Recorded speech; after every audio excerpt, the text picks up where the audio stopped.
우리 하나님의 말씀 같이 보겠습니다. 하나님의 말씀 사도행전 20장 24절부터 35절까지인데요. 사도행전 10장 24절부터 35절까지 우리 한 절씩 돌아가면서 가도록 하겠습니다. 이튿날 가이사라에 들어가니 고넬료가 그의 친척과 가까운 친구들을 모아 기다리더니 아침에 들어가 들어올 때에 베드로가 맞아 바다에 엎드려 일어섰더니 베드로가 일으켜 이르되 일어서라 나도 사람이라 하고 베드로가 말하되 여러 사람이 모인 것을 보고 이르되 유대인으로서 이방인과 교제하며 가까이 하는 것이 율법인 줄은 너희도 알거니와 하나님께서 내게 지시하사 아무도 속되다 하거나 깨끗하지 않다 하지 말라 하시기로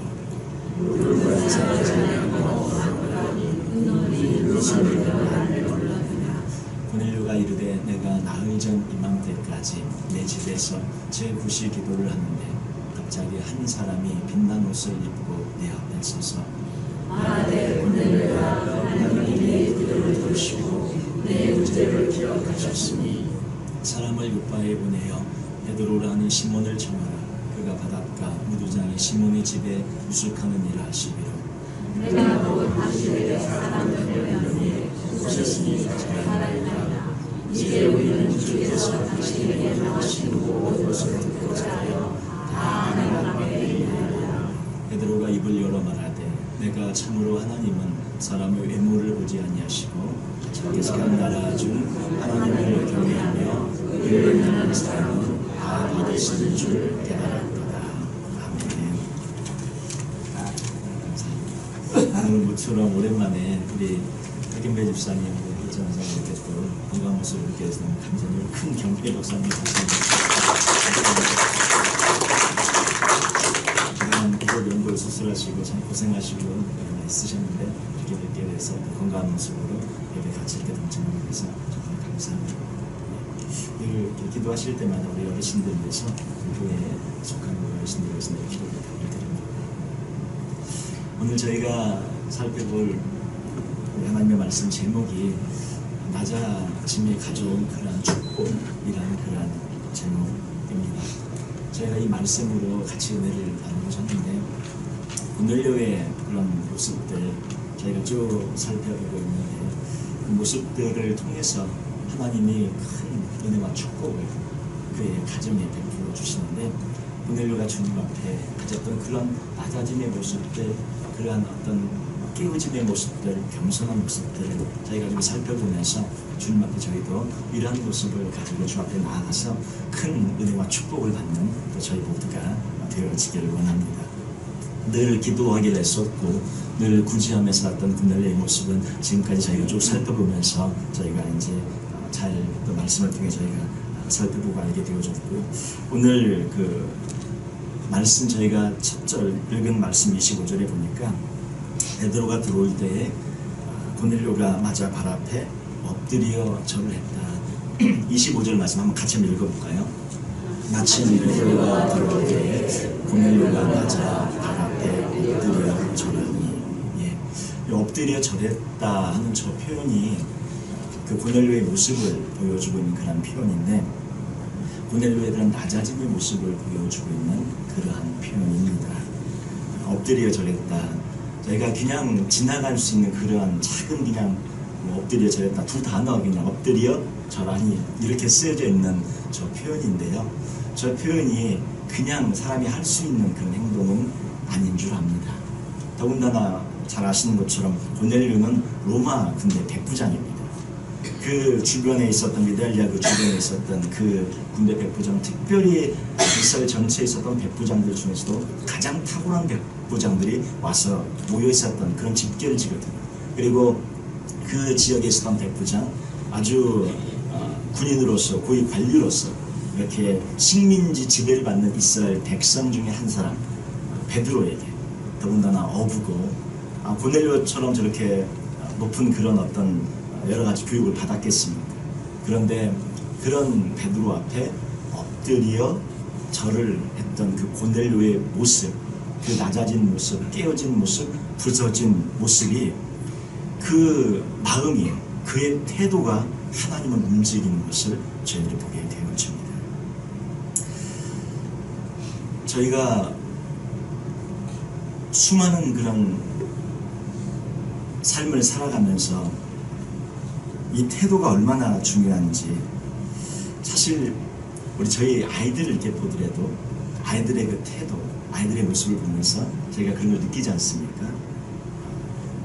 이 태도가 인생의 모든 것을 사실 결정한다고 해도 과언이 아닌데, 중요한 어떤 순간에, 중요한 시점에 이 태도가, 평상시에 갖고 있었던 그런 태도가 뭔가를 결정하는데 아주 큰 역할을 하는 것을 저희들이 보게 되는 경우가 종종 있습니다. 베드로를 대하는 이 고넬료의 이 태도가 모든 것을, 축복의 모든 것을 결정하게 되어집니다. 베드로는 주의 종이라고 할 수 있겠죠. 그래서 이 베드로를 대하는 태도가 주의 종을 대하는 그런 태도라고 저희들이 볼 수 있을 것인데, 그렇다고 오늘 이 말씀이 목사님 오늘 주의 종 잘 섬겨라, 이제 말씀이 이제 그렇게 이제 얘기하려고 하시는 겁니까? 그런 얘기가 아니고요. 이 말씀이 고넬료의 이 모습과 이 고넬료의 이런 자세, 이런 태도들이 하나님 앞에 큰 은혜와 축복을 받음으로 나아가게 되어지는 그런 모습들을 저희가 살펴보면서 저는 우리 모든 성도님들이 큰 은혜와 축복을 받기를 그런 원하는 마음으로 이 말씀을 담는 것입니다. 제가 언제 우리 성도님들에게 저 뭐라고 하든지 제가 뭐 이렇게 얼굴 뭐 이렇게 한 적 있습니까? 항상 웃고 항상 무슨 말씀을 하시든지 그렇게 하는 거 우리 성도님들이 더 잘 아시죠. 근데 이 성도님들의 한 분 한 분의 이 태도가, 베드로를 대하는 고넬료의 태도, 주의 종을 대하는 그런 성도님들의 태도가 모든 것을 사실 결정하는 경우들이 참 많이 있다는 것을 저희들이 보게 되어집니다. 주의 종에게, 베드로에게 고넬료는 지금 엎드려 절을 했는데, 주의 종에게 엎드려 절을 할 수 있는 그런 마음, 그 깨어지고 낮아진 마음이 축복을 가져오는 것을 보게 되어집니다. 혹시 저를 보실 때 엎드리고 절하고 싶으신 분이 계십니까? 아무도 안 계시는군요. 아무도 아멘이 없으시는군요. 예. 아멘 하실 때 큰 은혜와 축복을 받을 줄 믿습니다. 예. 이 엎드려 절받기죠. 예. 제 개인이 뭐가 있어서 뭐 저에게 엎드려 절을 하시겠습니까? 뭐 아무것도 아니죠. 그저 사람일 뿐이죠. 오히려 더 부족하고 못났죠. 그런데 고넬료가 베드로에게 절을 하고 있는 것은 하나님 때문에, 예수님 때문에 좀 하고 있는 것 아니겠습니까? 이 고넬료의 모습을 통해서 볼 수 있고 제가 느낄 수 있는 것은 무엇이냐면, 그가 얼마나 하나님을 찬송하고 예배하고 있는지, 그리고 얼마나 하나님을 경배하고 있는지, 그가 얼마나 낮아진 사람인지를 보여주는 그러한 모습입니다. 낮아진 자만이, 깨어진 자만이 엎드릴 수 있기 때문입니다. 그리고 자기의 모든 것을 내려놓고 배우고자 하는 자만이, 모든 것을 내려놓고 주 앞에 자기의 부족함을 고백하고 나아가는 자만이 저렇게 엎드려 절을 할 수 있기 때문입니다. 자기의 것을 내려놓고 배우려고 하는 그런 사람의 모습일 때 저렇게 되어줄 수 있는데, 우리 모두도 그런 마음으로 주님 앞에 나아가는 또 저희들이 되어지기 원합니다. 제가 어느 글에 보니까 이런 글이 있더라고요. 모차르트가 언제 한번 말씀을 드린 적이 있는 것 같은데, 두 명의 제자에게 그 피아노 레슨을 한 적이 있다고 합니다. 들어보셨죠? 한 명은 이제 피아노를 처음 배우는 초짜였고, 또 한 명은 피아노를 좀 이렇게 좀 능숙하게 치는 그런 사람이었다고 합니다. 둘 중에 이제 레슨비를 받는데, 레슨비 누굴 더 많이 받아야 되겠습니까? 처음 아무것도 모르는 초짜에게 처음부터 그냥 이게 도, 레, 미 이거부터 가르치는 사람에게 레슨비를 더 많이 받아야 될 것 같습니까? 아니면 이렇게 피아노를 그래도 잘 치고 능숙한 사람에게 레슨비를 더 많이 받아야 되겠습니까? 어떻게 생각되세요? 예, 잘 치는 사람 벌써 정답을 알고 계시는군요. 정답을 알고 계십니다. 왜 그러냐 하니까, 피아노를 처음 배운 사람은 모차르트가 가르쳐주는 그대로 다 배운다는 거죠. 그래서 가르치기가 너무 쉽다는 거예요. 이렇게 하라 그러면 그대로 하고, 이렇게 하면 이렇게 하고, 저렇게 하면 저렇게 하고, 그대로 그냥 모차르트가 주는 모든 것을 그대로 다 흡수하고 다 배우니 정말 가르치기에 쉽다고 합니다. 그래 레슨비가 싸대요. 근데 피아노를 좀 잘 치는 사람은 자기의 그런 피아노 가락이 있는 거예요. 자기의 어떤 그런 뭐가 있는 거예요. 그래서 모차르트가 이렇게 하라 그러면 말을 안 듣는 거예요. 자기가 이렇게 하니까 그러니까 어떻게 해요? 이렇게 하는 거예요. 그러니까 그걸 고쳐서 더 잘하게 이끌려고 하는데 자기의 어떤 것들을 안 버리고 끝까지 자기의 어떤 스타일을 고집하면서 잘 하려고 하니 그게 레슨이 되어지지도 않고 모차르트 편에서 보면 속이 답답하고 막 하는 거죠. 이건 세계의 가장 큰 대가인데 저기서 이걸 고치고 조금만 더 하면 저 더 큰 차원의 피아노의 세계가 열릴 터인데 자기가 그냥 경험한 그 세계에 그냥 여기서 자기의 입장에서 자기의 수준으로 있게는 그게 그리고 잘 치는 것일 수 있겠지만 모차르트의 수준에서 보면 한참 더 이렇게 가야 되는 그런 게 보이지 않겠습니까? 근데 안 하는 거죠. 그래서 레슨이 더 무지하게 힘들다고 그래서 레슨비가 더 비싸다고 합니다. 두 명의 그런 이야기가 있어서 그런 얘기가 있는데 이것을 저희가 그대로 신앙생활로 한번 가지고 와 본다면 저렇게 고넬료처럼 깨어지고 부서진 마음 배우겠습니다 하고 엎드리는 마음에는 무엇이든지 쏟아부어질 수 있겠죠. 그런데 내가 좀 알아요. 내가 좀 신앙생활 했어요. 나 믿음생활 했어요. 나 믿음 뭔지 알아요. 그리고 고넬료가 저렇게 베드로 앞에 엎드린 것처럼 그러지 않고 베드로 앞에 섰는데 우리가 그냥 나도 뭐 좀 알 만큼 압니다. 이렇게 하면서 나아가면 저 고넬료가 받았던 저 축복과 저 은혜를 받을 수 있겠는가 하는 것이죠. 제가 우리 성도들과 함께 나누고 싶은 것은 그것입니다. 고넬료처럼 엎드려 절할 수 있는 그런 깨어지고 부서진 낮아진 마음이 그 가정 전체에 엄청난 축복을 가져왔던 것처럼 저희들이 더 주 앞에 깨어지고 부서지고 낮아진 마음으로 배우고자 하는 마음으로 이렇게 나아가면 더 큰 은혜와 축복을 받게 될 줄로 믿습니다. 그러한 우리 모든 성도들이 되시기를 바랍니다. 이 고넬료의 모습을 보면서 33절을 보시면 우리 33절 한번 같이 한번 읽어볼까요? 33절 내가 곧 당신에게 사람을 보내었는데 오셨으니 잘하였나이다. 이제 우리는 주께서 당신에게 명하신 모든 것을 듣고자 하여 다 하나님 앞에 있나이다. 여기서 보면 모든 것을 듣고자 하여 들으려고 하고 있어요. 지금 고넬료가 듣고자 하여 그리고 하나님 앞에 있다 이렇게 오해합니다. 지금 누구 앞에 있어요? 베드로 앞에 있는데 베드로 앞에 있는 것을 어디 앞에 있다고 오해합니까? 하나님 앞에 있다. 이런 표현들이 저희가 그냥 지나갈 수 있는 표현들입니다. 근데 이 표현들이 왜 기록되어졌는지 잘 유념해서 보시길 바랍니다. 고넬료가 왜 축복을 받았는지.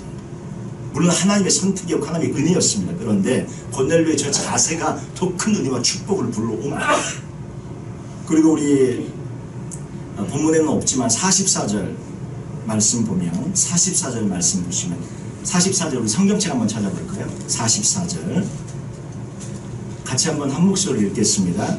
베드로가 이 말을 할 때에 성령이 말씀 듣는 모든 사람에게 내려오시니 다시 한번 읽겠습니다. 44절 다 같이 한번 찾으시죠. 다 찾으셨습니까? 같이 한번 읽겠습니다. 베드로가 이 말을 할 때에 성령이 말씀 듣는 모든 사람에게 내려오시니 예. 성령이 언제 내려왔어요? 베드로가 말을 할 때에 하나님의 말씀이 선포되어질 때에 설교 중에 성령이 내려온 것입니다. 성령을 언제 받으셔요? 말씀 듣는 중에 설교 말씀 듣는 중에 예배 중에 성령을 체험하는 것입니다. 말씀 듣는 모든 사람에게 성령이 내려왔습니다. 지금 고넬료가 베드로 앞에 어떻게 보였어요? 모든 것을 듣고자 하여 하나님 앞에 있다고 고넬료가 고백을 하고 있습니다. 그러니까 베드로에게 듣고자 했어요. 고넬료가 주의 종에게 듣고자 했던 것이고 목사님에게 듣고자 했던 거예요.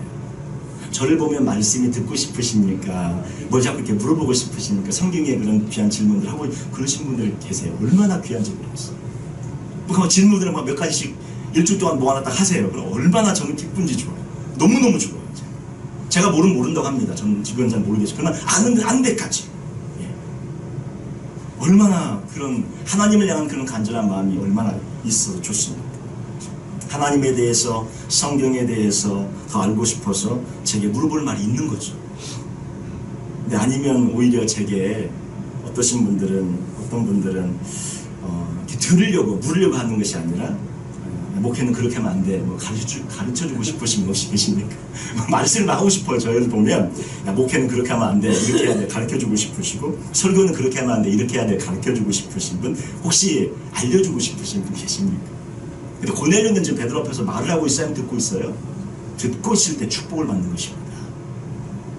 이게 영적인 진리예요. 이런 겁니다. 심장 수술을 해야 합니다. 네, 앞에 의사가 있습니다. 그럼 우리는 그 의사에게 수술을 이렇게 하라고 알려주십니까? 아니면 의사의 모든 것을 그대로 듣고 아 이렇게 해야 되는 거예요. 증상 이렇게 받고 이렇게 하십니까? 왜?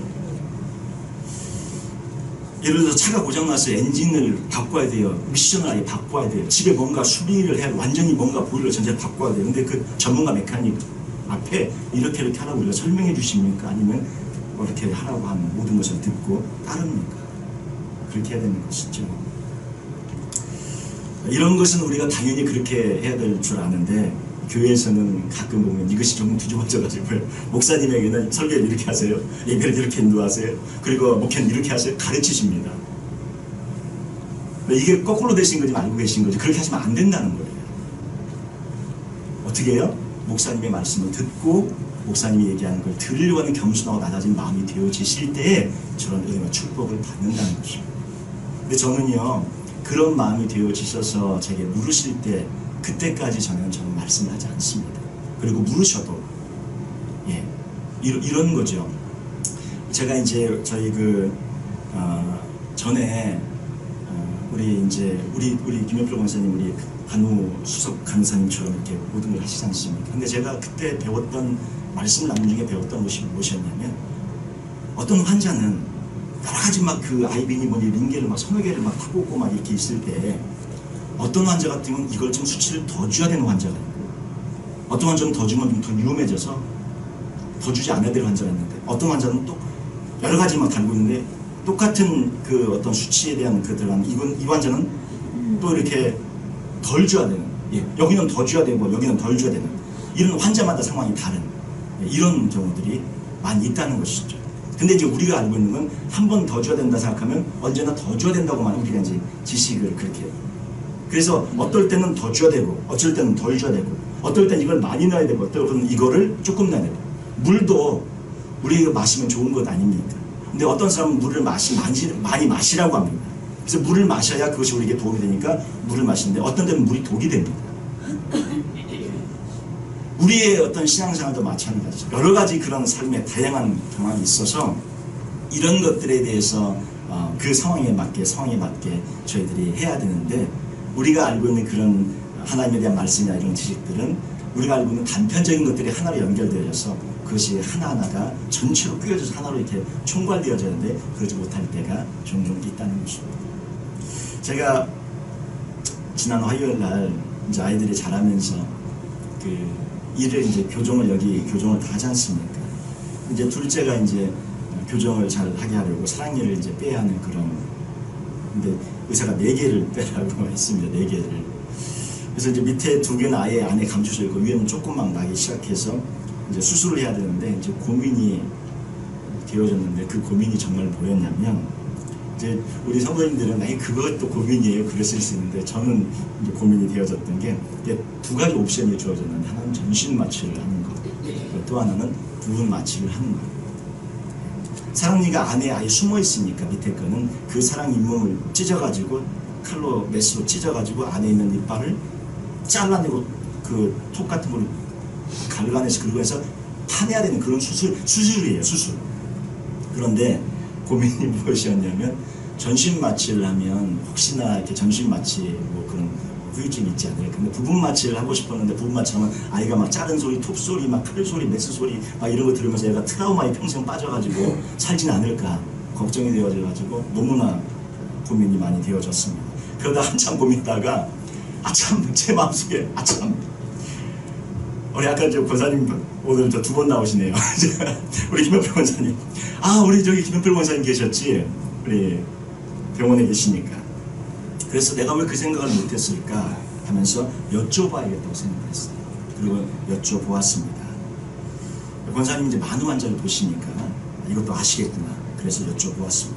그래서 지난 주일날 여쭤봤고 화요일날 수술을 했는데 권사님이 조언은 전신 마취를 해도 괜찮다. 전신 마취도 괜찮고 전혀 어떤 후유증이나 이런 거 없으니까 그렇게 하는 것이 좋겠다. 그래서 그 말씀을 듣고 너무나 안심이 되어져서 이렇게 잘 전신 마취를 하자 결정을 하고 아이 그 살아있는 수술을 했습니다. 그래서 잘 수술했는데 또 이렇게 한 가지는 이제 의사 처방을 하면서 이제 에드빌을 항생제하고 함께 에드빌을 먹으라고 처방을 했는데 한 번인가 두 번 먹고 안 먹였거든요. 오늘 아침에 또 혼났습니다. 원사님께 에드빌을 줬는데 정확히 알고 계시더라고요. 그걸 반드시 주는데 먹였냐고. 안 먹였다고 그러니까. 에드빌 자체가 소염제이기 때문에 염증 자체를 없애는 그런 효과가 있어서 에드빌을 항생제와 함께 먹여야 하는데 왜 안 먹이시냐고. 그러니까 제가 지금 말씀드리고 싶은 건 이거예요. 저도 뭘 알기는 안다고 이렇게 하는데 어설픈 거지 않습니까? 전문가가 따로 있잖아요. 전문가의 조언을 구하면 전문가의 조언을 받고 정확한 디렉션과 정확한 지시가 나와서 해야 되는데 어설프게 하니까 애들을 먹여야 되는데 안 먹이고 뭘 안다고 제가 그냥 그렇게 하다가 애만 더 고통스럽게 했던 거예요. 근데 이게 우리의 일상생활에서도 많이 벌어지는 일인데 영적인 세계에서도 마찬가지라는 것입니다. 고넬료가 베드로 앞에 와서 무릎을 꿇고 엎드려서 베드로의 말씀을 들음으로 말미암아 그가 축복을 받고 그가 하나님의 은혜를 경험하고 체험한 것처럼 우리 모든 성도님들도 제게 언제나 하나님의 말씀을 또 여러 가지 그런 것들을 물어보시고 애쓰시면서 나오시면 제가 모르는 것은 모르는 것이지만 또 도움이 되실 수 있는 것들은 그렇게 도움이 된다면 여러분의 영적인 삶이 더 풍성해지고 깊어지고 하나님의 은혜로 나아가는 그런 기회가 될 줄 믿습니다. 근데 설교 시간만으로는 너무 부족해요. 왜냐하면 여기는 한 명 한 명을 개별적으로 하는 시간이 아니기 때문입니다. 그냥 있는 말씀을 그대로 전달하는 거예요. 그래서 개별적인 이런 피드백과 개별적인 것들에 필요해서 그래서 성경 공부 오시라고 말씀드리는 거고 그래서 제자훈련 오시라고 말씀을 드리는 거예요. 개인적인 질문이 오고 여러 가지 것들이 오면 그 상황에 맞게 질문을 이야기를 나누면서 할 수 있는 것이기 때문에 그렇습니다. 그래서 그런 것들을 저희들이 기억하면서 나아가는 저희 모두가 되실 때 하나님의 은혜와 큰 축복의 역사가 있을 줄 믿습니다. 낮아짐이 드러나는 그런 모습을 베드로 앞에서 지금 베드로 앞에서 그 베드로의 앞을 하나님 앞으로 33절 다시 뒷부분 보셔요. 이제 다 하나님 33절입니다. 33절 아까 그 구절인데 보시면 모든 것을 듣고자 하여 듣고 싶다고 얘기하잖아요. 그리고는 다 하나님 앞에 있다고 고백을 합니다. 베드로 그저 사람이지요. 그가 하나님 아닙니다. 근데 고넬료가 절을 해도 베드로가 당장 일으키면서 말합니다. 나도 그저 사람일 뿐이라고 일어서라고 얘기를 합니다. 25절 26절에 이렇게 말을 해요. 마침 베드로가 들어올 때 고넬료가 맞아 발 앞에 엎드려 절을 하니 26절에 베드로가 이렇게 이르되 일어서라 나도 사람이다. 이렇게 말합니다. 그런데 고넬료가 가지고 있는 태도를 저희들이 살펴보기를 원합니다. 제가 오늘 이 말씀을 드리면서 사실은 굉장히 마음이 무겁습니다. 이 말씀을 지금 드리는 게 아니 목사님 설교 핵심이 뭡니까? 그래서 결국 주의 종 잘 말 듣고 주의 종 섬기고 이런 거 아닙니까? 자꾸 그렇게 생각하실까봐 표정들이 지금 그러신 표정이에요 지금. 한번 좀 옆 사람 보고 좀 웃으시죠. 이게 왜 이렇게 분위기가 무겁습니까? 좀 이렇게 옆 사람 보시면서 좀 웃으시면서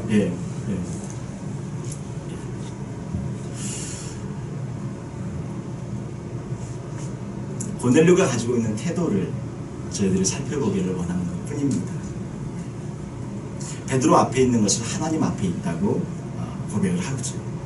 이 고백이, 이 낮아짐이, 이 깨어짐이 축복을 가져오는데 베드로를 높이자, 주의 종을 높이자, 주의 종을 잘 섬기자 이런 것이 전혀 아니라는 것을 말씀드리고 싶고요. 베드로 그저 사람일 뿐이고 어부일 뿐이고 앞에 있는 목사도 똑같은 사람이고 아무것도 아닌 그런 존재일 뿐입니다. 그런데 그 사람 앞에 서 있는 그 고넬료, 그 베드로를 하나님 앞이라고 고백한 그 고넬료의 믿음이 축복을 받는다는 것입니다. 그런 마음과 태도가 그 가정 전체를 축복으로 인도합니다. 그래서 낮아진 마음, 깨어진 마음이 축복을 받고요. 주의 종에게 엎드린 것이 아니라 하나님 앞에 엎드린 거고 예수 앞에 엎드린 거예요. 그래서 그것이 사람 앞에서 표현되어졌던 것 뿐입니다. 낮아지는 만큼 큰 사람이 되는 것입니다. 그래서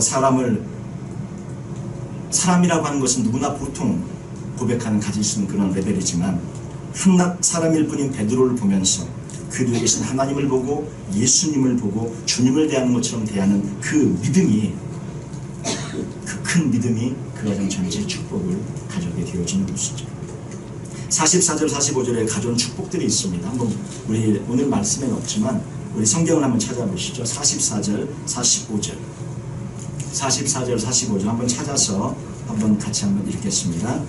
베드로가 이 말을 할 때에 성령이 말씀 듣는 모든 사람에게 내려오시니 베드로와 함께 온 할례 받은 신자들이 이방인들에게도 성령 부어주심으로 말미암아 놀라니 이는 방언을 말하여 하나님 높임을 들음이라. 예, 이 고넬료의 이 태도와 함께 가족 모두를 모아서 하나님의 말씀을 듣고자 했던 그런 모습들 가운데 하나님의 은총과 축복의 역사가 임하는데 어떤 축복을 받게 되냐면 성령의 충만을 받게 되고 성령의 그런 임하심을 받게 되어집니다. 그리고 가족 모두가 거기에 참여했던 그 자리에 함께했던 사람 모두가 구원을 받는 그런 역사가 일어나게 되어집니다. 그리고 방언의 은사를 받게 되어집니다. 말씀을 듣는 중에 이런 역사가 일어났고 고넬료가 그 모든 가정 전체를 이렇게 인도해서 그 은혜와 축복으로 저희들이 이 축복을 받는 것을 보게 되어집니다. 이런 모습들이 저희 안에 있을 때 저희가 하나님의 은혜와 은총의 축복의 역사들을 받을 줄로 믿고요. 오늘 말씀을 통해서 저희가 아니 목사님 그러면 고넬료만 그렇게 자꾸 얘기하시는데 베드로 한번 보시죠. 베드로 한번 보십시다. 우리 34절 35절 베드로는 그러면 뭐 배우지 않고 베드로는 그런 낮아진 마음 깨어진 마음 그런 자세 이렇게 보여지지 않는 것은 아닙니다. 베드로도 똑같은 모습입니다. 고넬료가 그런 모습이 있는데 어찌 베드로가 그런 모습이지 않겠어요? 우리 베드로의 모습 34절 35절 한번 같이 한번 읽겠습니다. 베드로가 입을 열어 말하되 내가 참으로 하나님은 사람의 외모를 보지 아니하시고 각 나라 중 하나님을 경외하며 의를 행하는 사람은 다 받으시는 줄 깨달았더라. 예. 지금 고넬료 앞에서 베드로가 고백해 이제 깨달았구나. 이제 알았습니다. 이제서야 제가 알았네요. 자기의 부족함과 연약함과 모름을 고넬료 앞에서 베드로가 인정하고 시인하며 그것을 말해주고 있습니다. 베드로가 이제 깨달았다고 고백하는 거예요. 이 고백도 베드로가 지금 깨어지고 낮아지고 부서진 마음이 아니고서는 할 수 없는 거예요. 우리가 누구 앞에서 제가 몰랐어요 그동안. 몰랐습니다. 이제 알았습니다. 이제 깨달았습니다. 이런 고백 잘 하기가 쉽습니까? 잘 할 수 없는, 잘 안 나오는 고백이에요. 근데 베드로가 이 고백을 똑같이 아까 고넬료의 모습처럼 베드로도 이 모습을 지금 고백하면서 이제야 제가 깨달았어요. 그 지금까지 알았다는 거예요? 몰랐다는 거예요?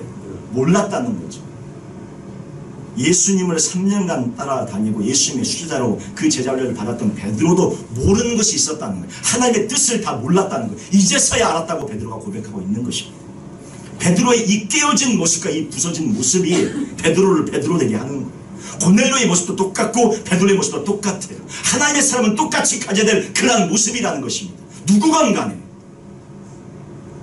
그가 목사건 그가 평신도건 그가 직분자건 상관없이 더 큰 은혜와 더 큰 축복으로 나아가기 위해서 반드시 저러한 자세와 저러한 모습을 가지고 있어야 한다는 것입니다.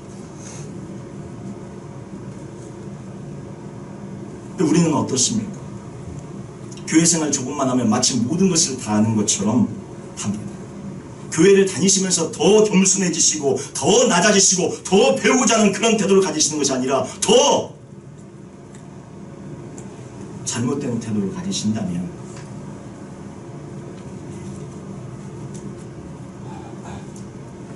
저희 교회 우리 모든 성도님들은 낮아지시고 깨어진 마음 부서진 마음으로 가득 찬 우리 모든 성도님들로 가득 찬 그런 교회인 줄 믿습니다. 아멘.